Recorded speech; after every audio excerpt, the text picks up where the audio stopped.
Bueno, el tema que sigue a continuación lo dará la doctora Regina Ocusen Cadwell, que es originaria de Guadalajara, Jalisco. Cursó la carrera de medicina en esa ciudad y posteriormente la especialidad de pediatría en la ciudad de Chicago. Es seguida por la subespecialidad de cuidados intensivos en la ciudad de Houston, Texas. Y actualmente es profesora asociada del Departamento de Pediatría del Baylor College of Medicine, también en Houston. Su práctica clínica se basa en partes iguales en cuidados intensivos pediátricos y en medicina paliativa en el hospital afiliado, que es el Texas Children's Hospital. La doctora Regina actualmente es la representante de Latinoamérica ante la International Children's Palliative Care Network y la red de profesionistas de cuidados paliativos pediátricos más grandes del mundo. También ella tiene el antecedente de 2 rotaciones cuando era médico interno de pregrado en la Cruz Roja de aquí de León y es profesora honoraria de la Universidad de Guadalajara, quien colabora con el doctor Gregorio Zúñiga, la doctora Yuriko Nakashima, que nos acompaña desde Guadalajara y a quien le enviamos también un caluroso saludo, el doctor Jorge Ramos, etcétera. Sí, es colaboradora junto con ellos. Doctora Regina, sea usted bienvenida con este tema que nos va a dar de principios bioéticos en el niño en cuidados paliativos. Para mí es un gusto estar con ustedes. Les agradezco muchísimo la invitación y sobre todo la invitación a hablar de un tema que es tan interesante y que tanto me interesa. Y vamos a tratar de aplicar algunos principios bioéticos a lo que es el ejercicio de los cuidados paliativos. Entonces, no tengo nada que declarar. Van a ver algunas fotografías que me han obsequiado los papás de los pacientes en el transcurso de mi carrera y con el entendimiento de que se usarían en presentaciones. Soy intensivista, entonces el 50% del tiempo, cuando no estoy con mi sombrero de paliativista, estoy en cuidados intensivos. Entonces me gustaría compartir con ustedes algunas herramientas que me han servido mucho a lo largo de mi carrera, tanto en la cuestión de comunicación como en la toma de decisiones. Entonces, como se ha expuesto anteriormente, los cuidados paliativos alivian el dolor y otros síntomas físicos, psicológicos y también espirituales, porque si no atendemos las molestias psicológicas y las necesidades espirituales, entonces va a ser muy difícil el control de síntomas físicos. Afirmamos el concepto vida y también comprendemos que la muerte es un proceso natural y que pues es el destino común de toda la humanidad. También tratamos de apoyar de manera integral al paciente y a la familia, y no solo a ellos, sino también al equipo que les rodea. Y también sabemos que si aplicamos los cuidados paliativos oportunamente, podemos inclusive influenciar positivamente el curso de la enfermedad. Por ejemplo, si tenemos un pacientito que tiene cáncer y le manejamos bien sus síntomas, él se puede sentir mejor, puede comer mejor, estar más fuerte y poder soportar intervenciones quimioterapéuticas que puedan curarle. Entonces, por eso son importantes los cuidados paliativos, no solamente para los niños que no van a poder sobrevivir, sino también para cualquier niño que tenga una enfermedad seria o grave. Nuestra responsabilidad cuando sí estamos viendo pacientitos que estén graves es aplicar nuestros conocimientos y nuestra experiencia. Como verán, ya estoy muy canosa. Brindarle todas las oportunidades posibles a la criaturita y aliviar y evitar sufrimiento en todas sus dimensiones, porque sabemos que los niños, hasta los muy pequeños, pueden tener lo que llamamos dolor existencial y dolor total. Entonces tenemos que estar pendientes de todas estas esferas. En cuanto a la familia, apoyarla, mantenerla bien informada y también hacer todo lo que esté en nuestras manos para reducir la angustia y también reducir el duelo complicado que puede causar muchos problemas en los hermanitos y en los papás y la claudicación familiar en el futuro. Entonces es muy importante todo esto. Como les decía, cuando no estoy de paliativista, estoy en cuidados intensivos, pero yo veo todo esto como un espectro, porque a veces vemos niños que están previamente sanos, que de pronto se pueden recuperar del todo, aunque requieran apoyo cardiorrespiratorio mediante ventilación, a veces hasta circulación extracorpórea o ECMO y reanimación cardiopulmonar. Y del otro lado del espectro, ocasionalmente vemos niños que ya vienen malitos desde hace mucho tiempo con patologías preexistentes, o es un niño sano que le pasa un evento irrecuperable. Y entonces, en estos casos, debemos enfocarnos a la atención óptima al niño moribundo y a la familia, con el control de síntomas, evitar la obstinación terapéutica, como decía el doctor Goyo, y tratar de adecuar siempre el esfuerzo terapéutico a lo que realmente necesita ese niño, lo que necesita esa familia, y también para evitar que nuestros equipos vean esfuerzos que son excesivos y que acaban causando daño. En algunos casos es necesario retirar medidas de apoyo vital y también la sedación paliativa. Eh, y eh, de hecho, me dio mucho gusto ver que se entrenan a los familiares del hospital en León en la atención paliativa en casa. Se me hizo excelente, excelente eso. Y la exposición de la enfermera Maguito. Y en realidad todo lo que hacemos en la práctica clínica implica decisiones. Y lo que estamos aprendiendo principalmente con estudios de resonancia magnética funcional es que resulta que los que nos dedicamos a las ciencias de la salud tenemos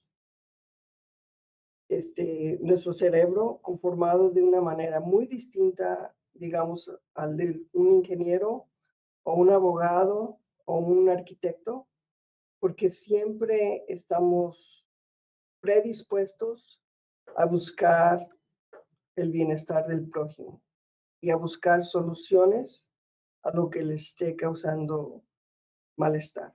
Entonces, tenemos el chip distinto y el cablerío que tenemos en la cabeza nos predispone no solamente a buscar el bienestar del prójimo, sino también ocasionalmente nos predispone a que las experiencias negativas que son parte de nuestro trabajo nos afecten. Entonces, como decía el doctor Goyo, siempre hay que tener atención a esa parte.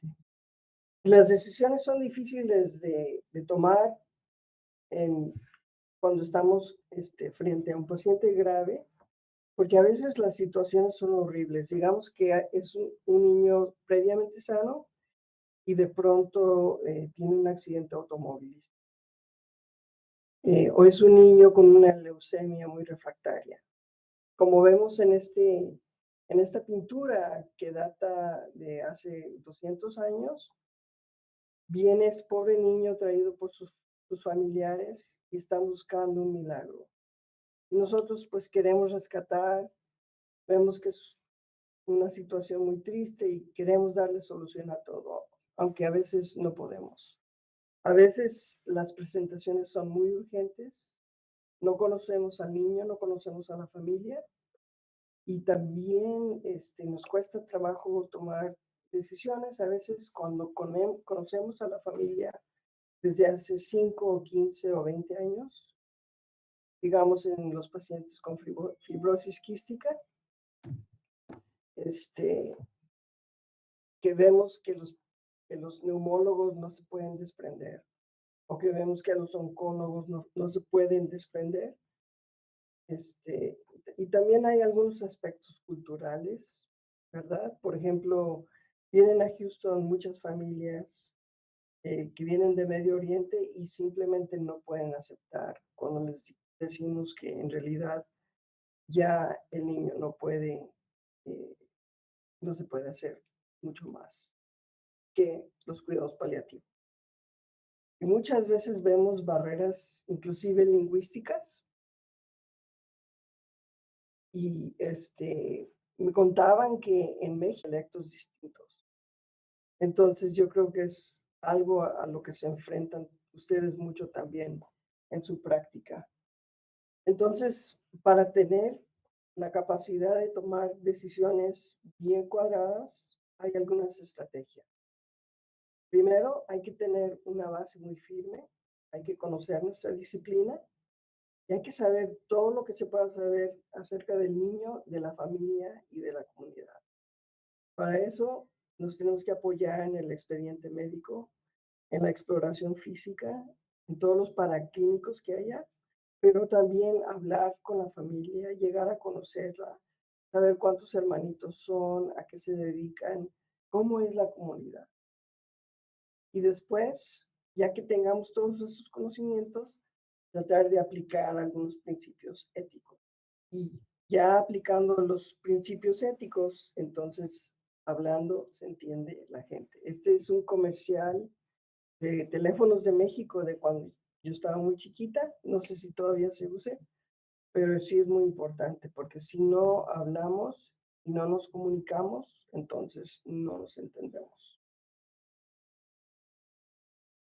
Entonces, probablemente todos ustedes hayan visto estos principios éticos promulgados por Beauchamp y Childress de la beneficencia, o sea, tratar de buscar el bien, no maleficencia, evitar el mal, autonomía, integrar a los pacientes en el proceso de decisiones y justicia, ¿verdad? Porque no son infinitos los recursos que tenemos y tenemos que siempre estar pendientes de la mejor forma de utilizarlos, pero siempre viendo el mejor interés de nuestro paciente.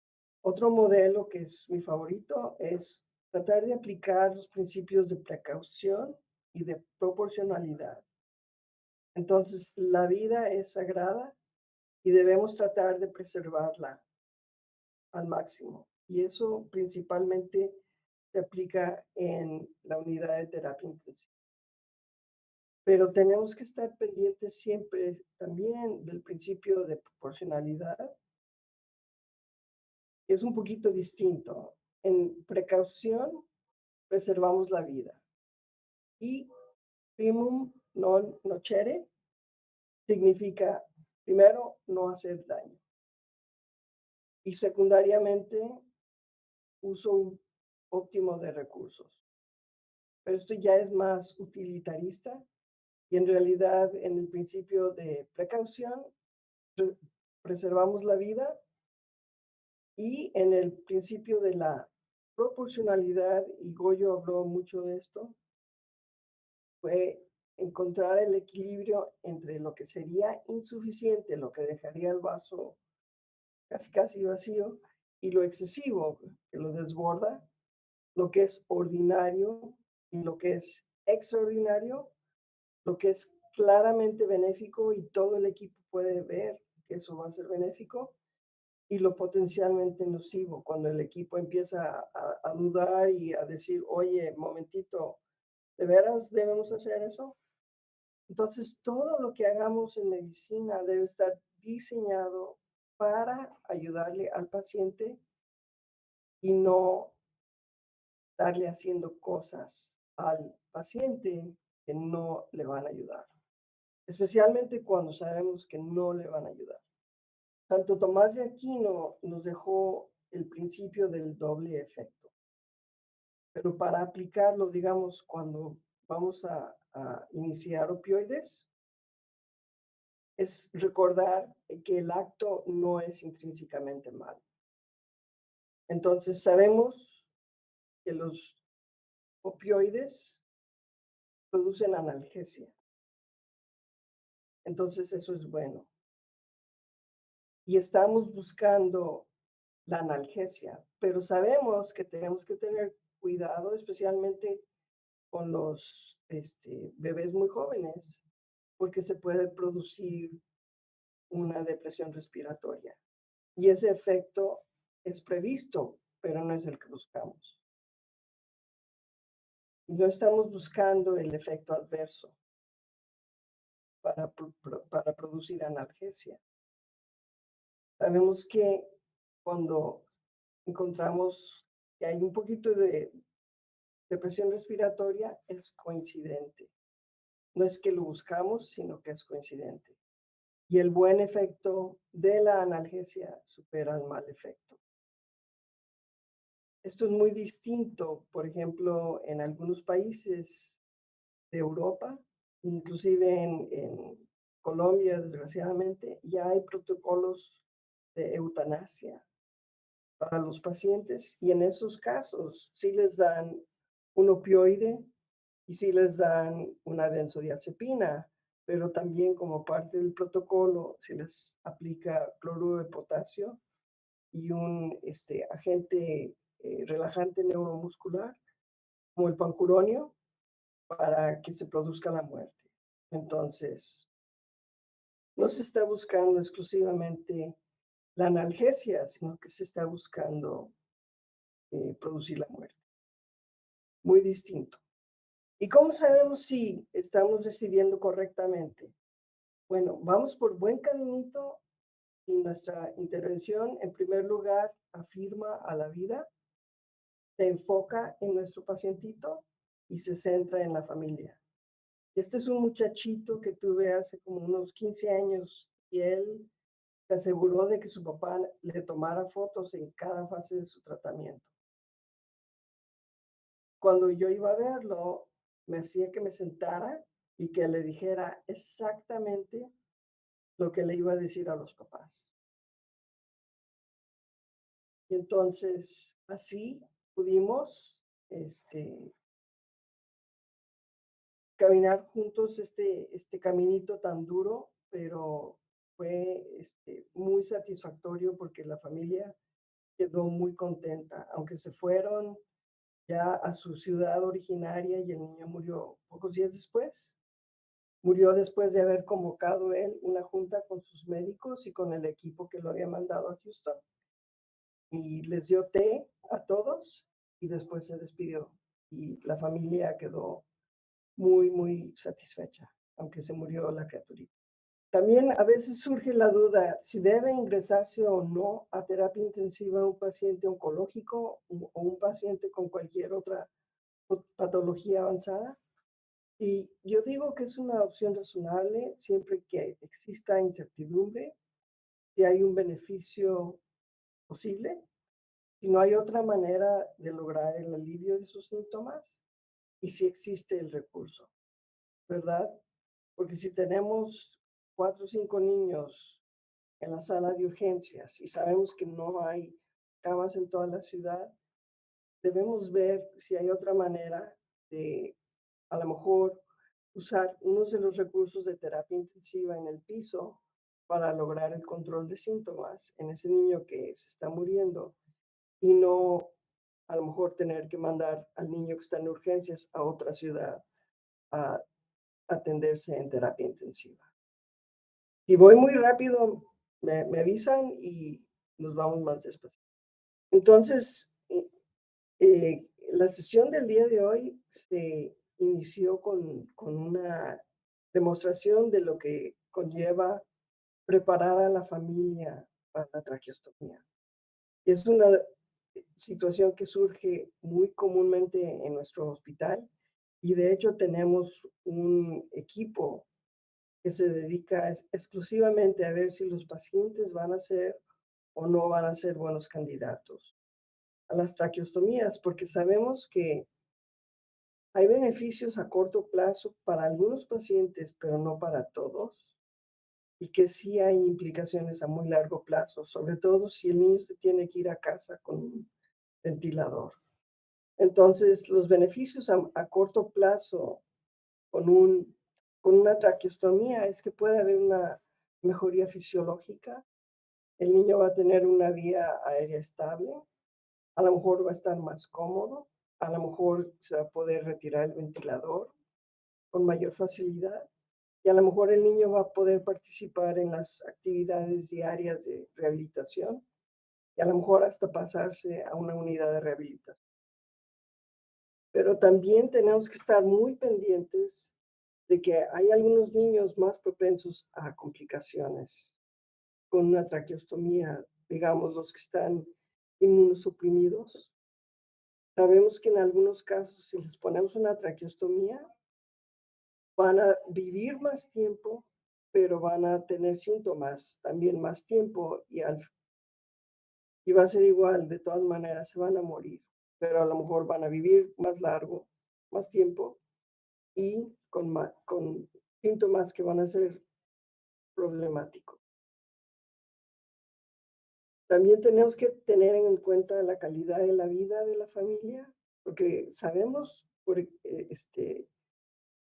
investigación que se ha hecho principalmente en Canadá y en los Estados Unidos, que los hermanitos de los niños que llevan traqueostomía a casa, particularmente cuando son niños muy jóvenes o son niños que tienen discapacidades neurológicas significativas, es que los hermanitos no tienen las mismas oportunidades, los padres no tienen las mismas oportunidades laborales y la familia en general tiende a claudicar.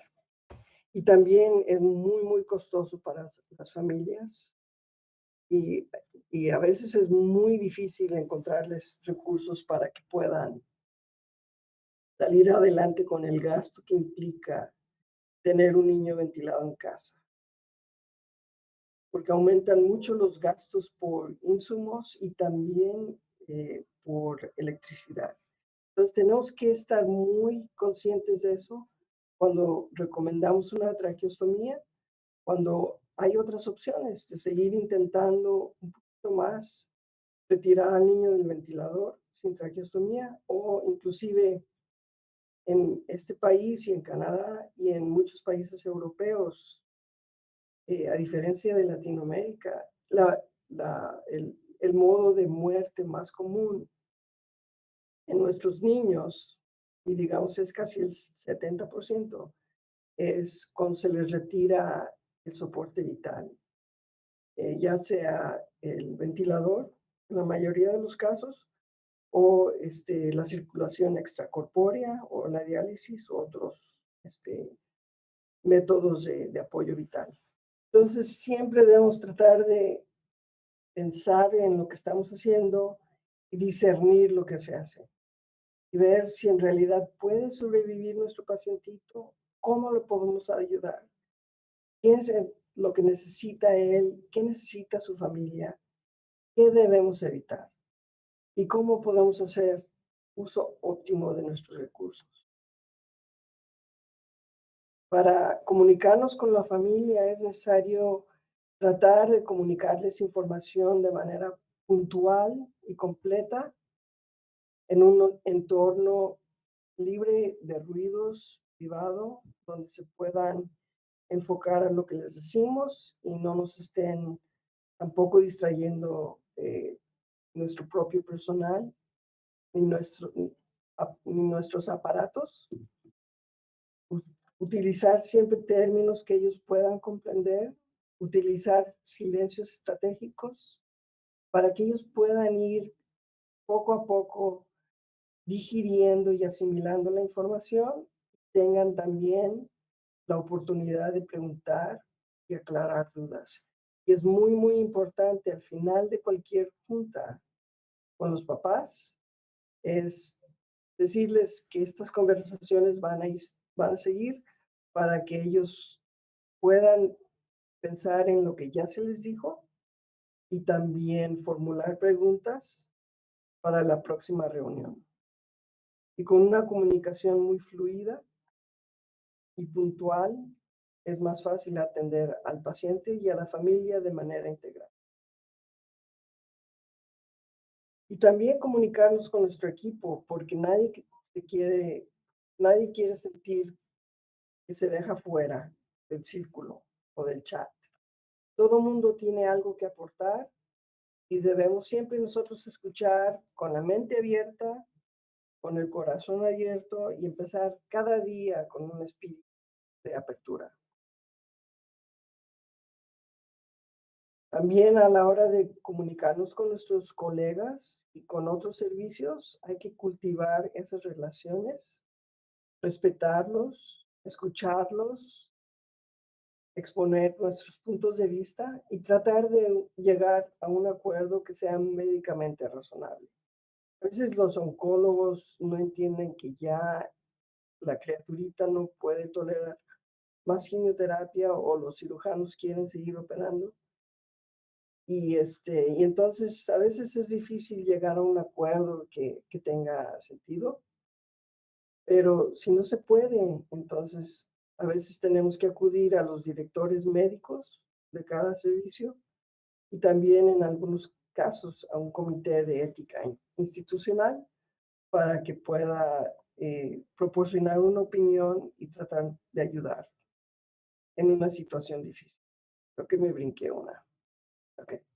La toma de decisiones a cualquier edad, sea un pacientito chiquito o uno grandotote, es integrar los valores y deseos de los papás y de los niños cuando las opciones son médicamente razonables en el medio.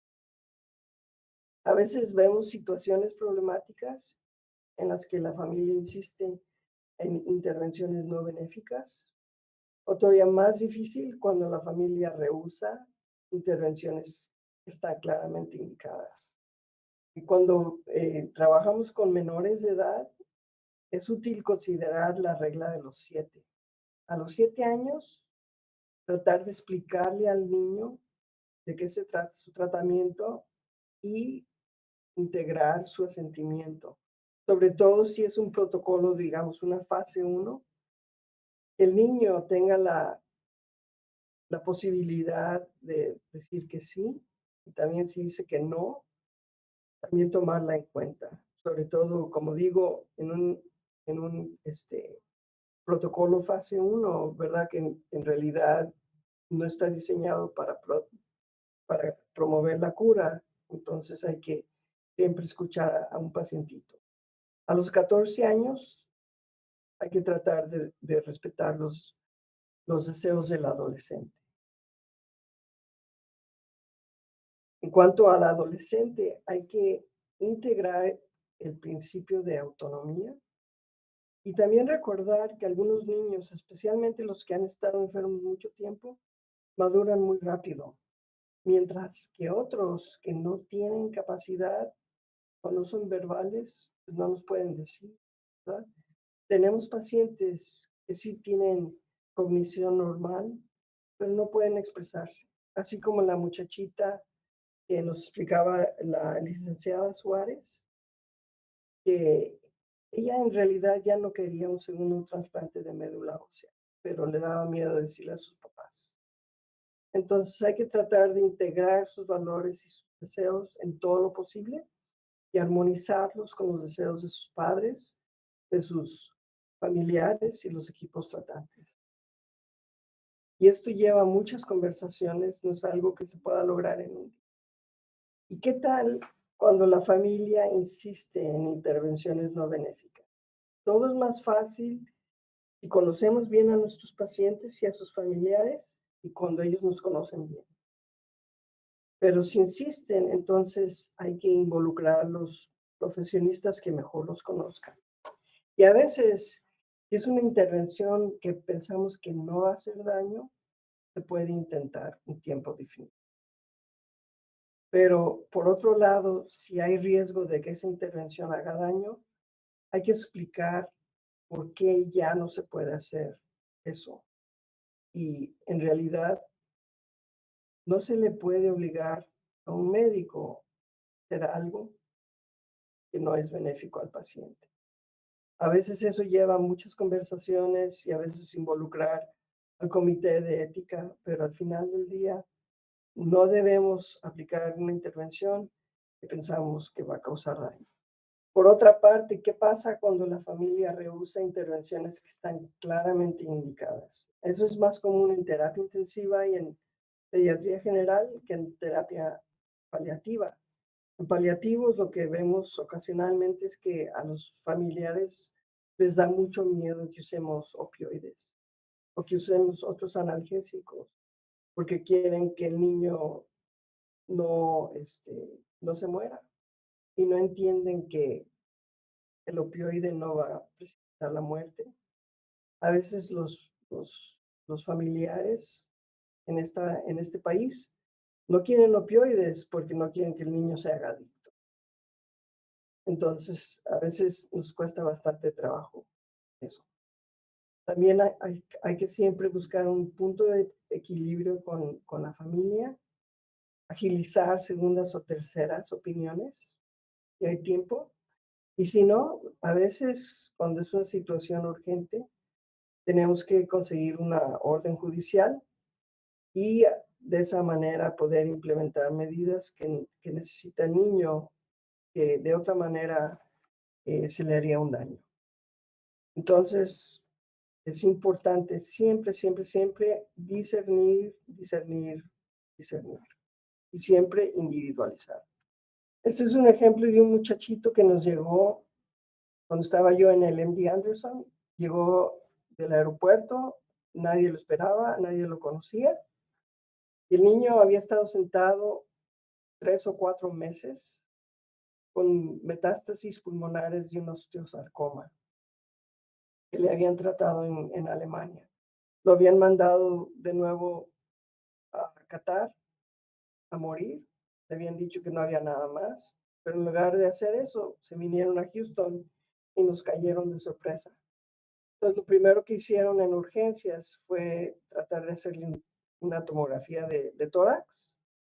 El niño obedientemente se acostó para que le hicieran la tomografía y tuvo inmediatamente una obstrucción maligna de la vía aérea, porque él pues tampoco sabía.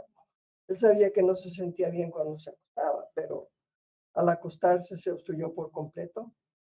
Logramos mitigar ese grado de obstrucción con un poquito de ventilación no invasiva. Lo ingresamos a terapia después de conseguir una orden de no reanimación con un traductor oficial. Lo tuvimos en terapia con medidas propias de terapia intensiva, como es la dexmedetomidina, pero ya al día siguiente el niño había mejorado tanto que lo manejamos con paracetamol, dosis minúsculas, chiquititas de morfina, dexametasona y antibióticos. Y el niño estuvo muy bien muchos meses antes de fallecer todavía en Houston. Entonces, en cada parte del hospital tuvimos que tomar distintas decisiones para esta criatura. Y siempre a grandes males hay grandes remedios. En el caso de este niño, conseguimos que uno de los neumólogos le pusiera donde tenía fluida la vía aérea. Entonces nos tenemos que apoyar en la anestesiología, radiología, cirugía y otros servicios, y siempre con una actitud de apertura, de humildad, de discernimiento y utilizando estos principios éticos que tanto me han servido a lo largo de mi carrera, que son los de proporcionalidad, principalmente el de precaución. Entonces, de nuevo, hablando se entiende la gente, la información debe ser inclusiva, completa, sensible, adecuada a las circunstancias, ¿verdad? Como decía la licenciada Suárez, no se le debe dar de sopetón mucha información a un niño porque el pobrecito niño se va a traumar, pero también hay que adecuar la información cuando se la presentamos a los papás para que la puedan asimilar. Y también cuando hacemos esto, le damos a la familia una oportunidad de fijar la esperanza en objetivos alcanzables, cuando no es posible la cura, hay reducción del dolor existencial en el paciente y hay menos sufrimiento en la familia y en el equipo.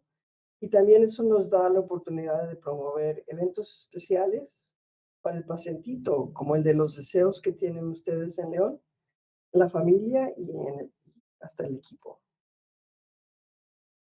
Porque, ¿qué significa la palabra doctor?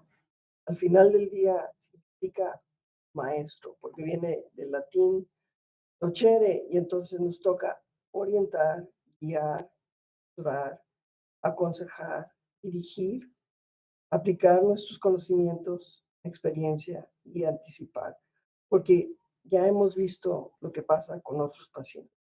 Y esto de doctor no se refiere exclusivamente a los médicos, porque cualquier persona que es, que está en el equipo de salud asume esa docencia y es maestra. Este es un ejemplo de una muchachita que tuvimos, originaria de Venezuela, con una leucemia muy refractaria.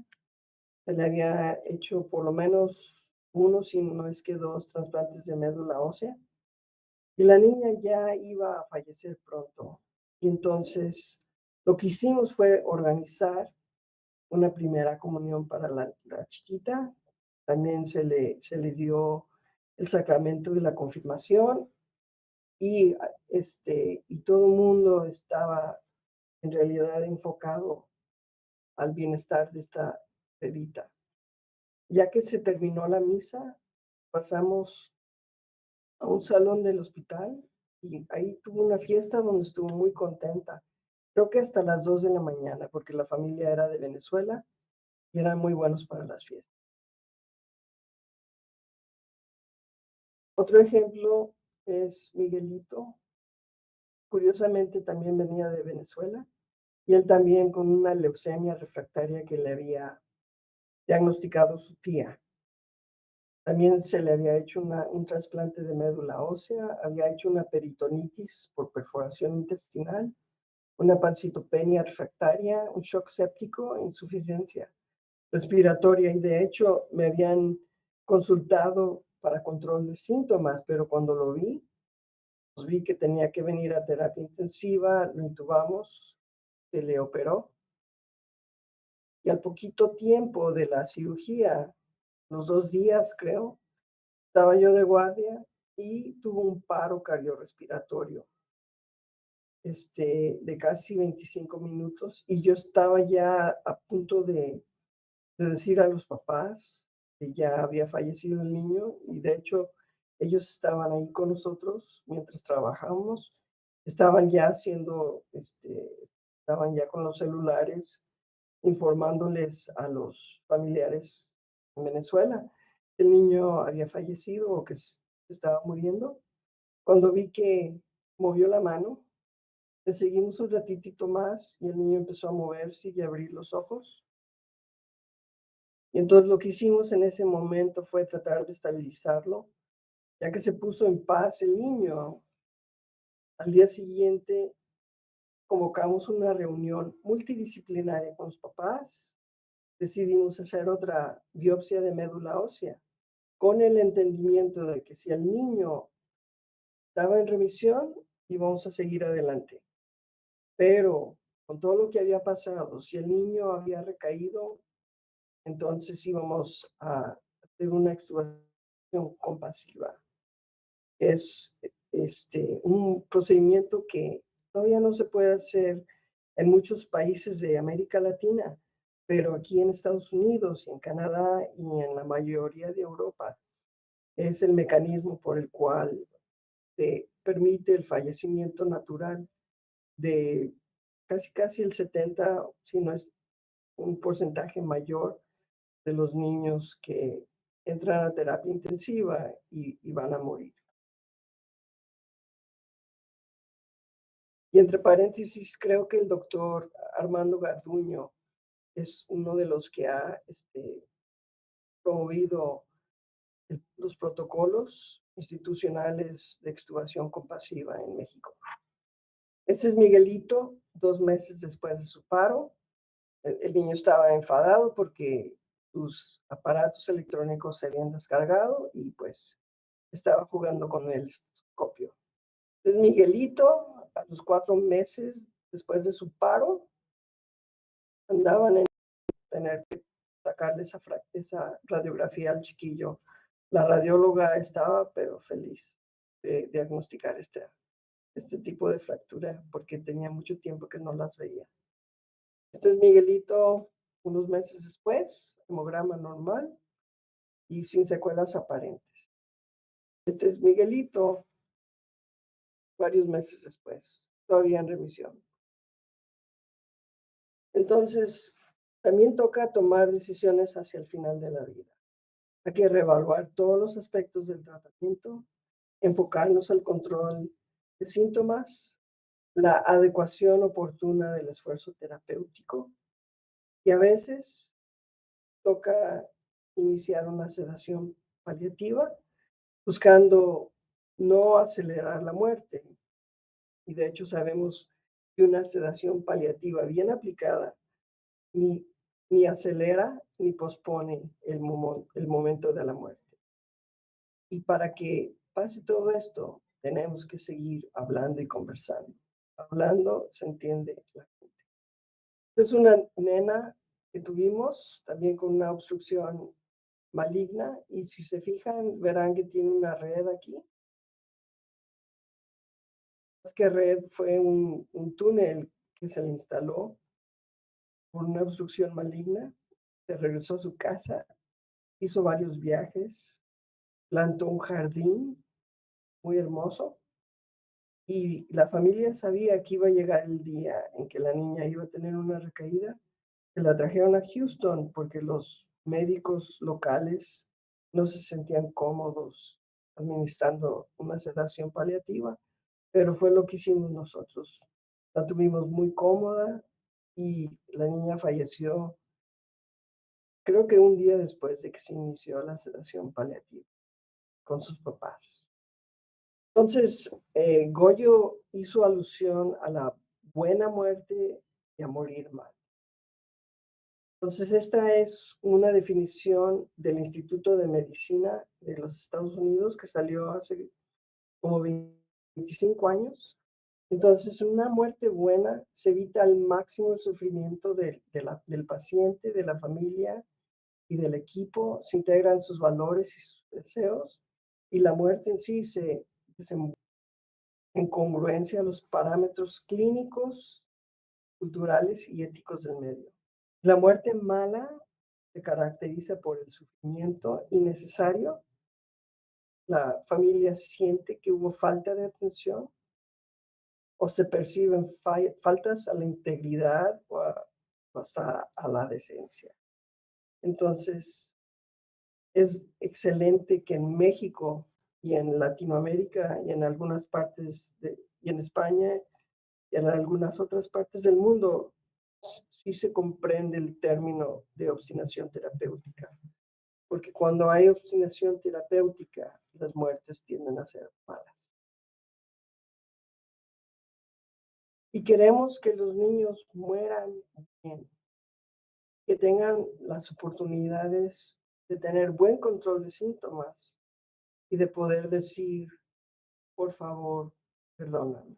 Es una chiquita de 12 años, pero ella sentía la necesidad de decir, por favor, perdóname a sus papás por no sé qué diablura haya podido hacer. Era un ángel esta niña. De decir, te perdono, decir gracias. A mí personalmente me dijo gracias.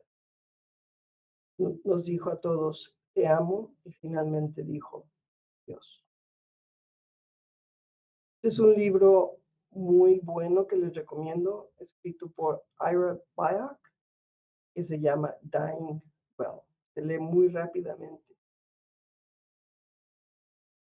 Y yo creo que les gustaría. Entonces, pues tenemos que tomar decisiones cada día. Y si oramos un poco y le pedimos a Dios que nos dé serenidad para aceptar las cosas que no podemos cambiar, para valor para cambiar aquellas que sí podemos y sabiduría para distinguir la diferencia. Eso nos ayuda mucho para poder discernir ventanas de oportunidad, porque sabemos que el cielo es de veras. Y cuando los niños nos preguntan qué va a pasar, yo les digo, ¿sabes qué? Lo que me han contado otros niños es que es un lugar, es una experiencia maravillosa y, y son muchísimos los cuentos que yo les podría relatar a ustedes, de pacientes que han estado a punto de fallecer y han sobrevivido, o los que están por morir y nos explican qué es lo que están viendo. Es realmente muy, muy, muy bello. El nombre del libro es Dying Well y el autor es Ira Byock, Byock.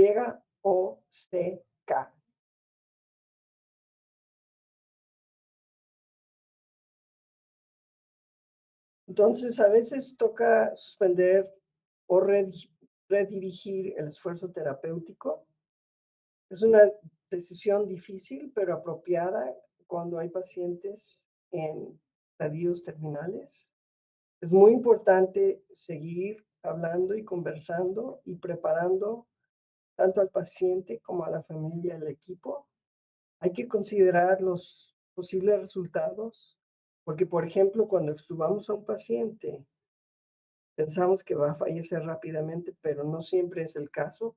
Y hay que estar listos, ¿verdad? Porque a veces los niños se pueden ir al piso o se pueden ir a la casa y tenemos que estar pendientes de las necesidades paliativas que puedan tener.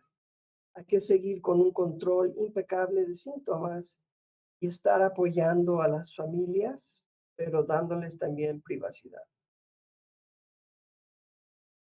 La sedación paliativa también es una decisión difícil, pero apropiada cuando hay síntomas refractarios, usualmente, pero no siempre es unidireccional. A veces se logra muy buen control de síntomas y el niño puede estar un poquito despierto y interactuar de esa manera con la familia, pero estando muy pendiente de que no tenga síntomas molestos y reiniciando la sedación paliativa. Si eso sucede, se requiere la autorización de los papás. Generalmente, por lo menos en este país, retiramos intervenciones de soporte y también la nutrición y la hidratación artificial, porque vemos que estos niños se hinchan mucho, ya no pueden tolerar el alimento, empiezan a vomitar, empiezan a aspirar, empiezan a tener más molestias y todo se vuelve más aparatoso. Entonces, todo se tiene que titular muy cuidadosamente. Y también usar, así como titulamos la nutrición y la hidratación para evitar sed y hambre, también titular los medicamentos para tener lo necesario para el control de síntomas. Sabemos que los familiares de nuestros pacientes quieren estar con su criatura, entonces entre menos restricciones haya, mejor. Yo sé que todavía está la pandemia, pero hay que facilitar el acceso de los familiares a sus niños. Me platicaba la doctora Yuriko, que es la directora de terapia de cuidados paliativos en el Hospital Civil de Guadalajara, que cuando tuvo a su sobrinita de 25 semanas de gestación en el Hospital General de Occidente, no la dejaban pasar, casi no la dejaban pasar y logró pasar y tomó una foto para que tuvieran una foto los papás. Eso no debe estar pasando. La familia quiere sentirse útil, quieren sentirse informados, quieren entender qué es lo que se le está haciendo a su niño y por qué. Quieren ver que su pacientito está cómodo, quieren sentir apoyo en las decisiones que han tomado y y en las que han de tomar. Quieren sentir calor humano y quieren poder afrontar con dignidad y con serenidad su situación. Tenemos que atender nuestro equipo, comentar, procesar, discutir y crecer con cada experiencia, apoyarnos mutuamente. Tenemos que cultivar intereses y aficiones, porque sabemos que mens sana, incorpore sano. Mente sana en cuerpo sano. Entonces tenemos que comer bien, descansar adecuadamente, con sueño reparador y hacernos tiempo para nuestra familia y nuestros amigos, pero también para nosotros mismos. Y nuestro propósito como paliativistas es promover la mejor atención posible al paciente pediátrico, a la familia y a nuestro equipo de trabajo. Y perdón, no encontré el símbolo del equipo de fútbol de León, entonces utilicé el de Tecos de Guadalajara, de la Autónoma de Guadalajara, mi alma mater. Y con esto les doy las gracias por su atención y si tienen alguna pregunta. Gracias por su sabiduría y bueno, ante estos temas que son extremadamente complejos, pero que en el día a día nos vamos encontrando con ellos y siempre es tener una guía que nos apoye y nos asesore en cómo manejar estas situaciones. Gracias, doctora, un abrazote hasta Texas y pues seguimos en contacto. Muchas gracias.